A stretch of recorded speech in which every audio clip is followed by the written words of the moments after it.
For most of history, humans had no idea what purpose the heart served. In fact, the organ so confused Leonardo da Vinci that he gave up studying it.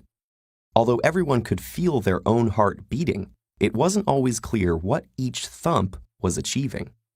Now we know that the heart pumps blood. But that fact wasn't always obvious, because if a heart was exposed or taken out, the body would perish quickly.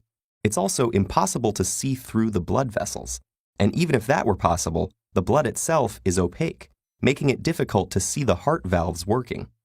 Even in the 21st century, only a few people in surgery teams have actually seen a working heart. Internet searches for heart function point to crude models, diagrams, or animations that don't really show how it works. It's as if there has been a centuries-old conspiracy amongst teachers and students to accept that heart function cannot be demonstrated, meaning that the next best thing is simply to cut it open and label the parts. That way, students might not fully grasp the way it works, but can superficially understand it, learning such concepts as, the heart is a four-chambered organ, or potentially misleading statements like, mammals have a dual circulation, one with blood going to the lungs and back, and another to the body and back. In reality, mammals have a figure-8 circulation. Blood goes from one heart pump to the lungs, back to the second heart pump, which sends it to the body, and then back to the first pump. That's an important difference because it marks two completely different morphologies. This confusion makes many students wary of the heart in biology lessons, thinking it signals an intimidating subject full of complicated names and diagrams. Only those who end up studying medicine completely understand how it all actually works.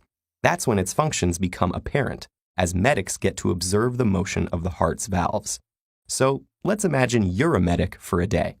What you'll need to get started is a whole, fresh heart, like one from a sheep or pig. Immerse this heart in water, and you'll see that it doesn't pump when squeezed by hand. That's because water doesn't enter the heart cleanly enough for the pumping mechanism to work. We can solve this problem in an extraordinarily simple way.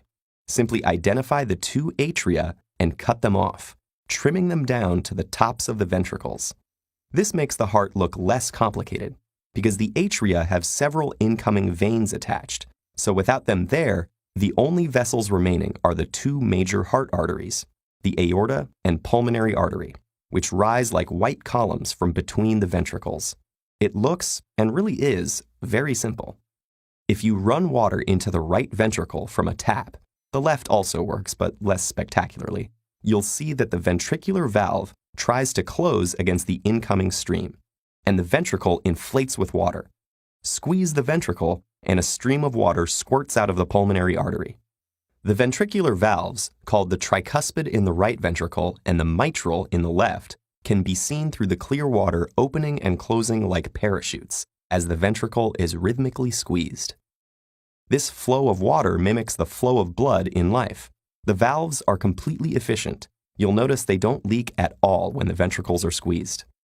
Over time, they also close against each other with very little wear and tear, which explains how this mechanism continues to work seamlessly for more than 2 billion beats a heart gives in its lifetime.